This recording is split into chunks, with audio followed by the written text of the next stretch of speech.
ज़बूर 36 इंसान की बदज़ाती। शरीर की बदी से मेरे दिल में ख्याल आता है कि खुदा का खौफ उसके पेशे नज़र नहीं, क्योंकि वो अपने आप को अपनी नज़र में इस ख्याल से तसल्ली देता है कि उसकी बदी ना तो फाश होगी ना मकरू समझी जाएगी।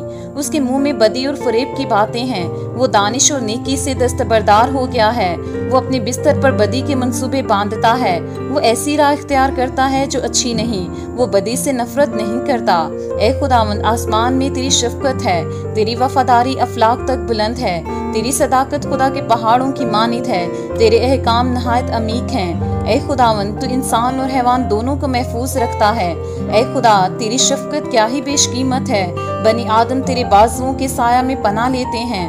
वो तेरे घर की नेमतों से खूब आसूदा होंगे। तू उनको अपनी खुशनूदी के दरिया में से पिलाएगा, क्योंकि जिंदगी का चश्मा तेरे पास है। तेरे नूर की बदौलत हम रोशनी देखेंगे। तेरे पहचानने वालों पर तेरी शफकत दायमी हो और रास्त दिलों पर तेरी सदाकत। मगरूर आदमी मुझ पर लात ना उठाने पाए और शरीर का हाथ मुझे हाँक ना दे। बदकिरदार वहाँ गिरे पड़े हैं, वो गिरा दिए गए हैं और फिर उठ ना सकेंगे। पाक कलाम पढ़े और सुने जाने के वसीला से हम सबको बरकत मिले। आमीन।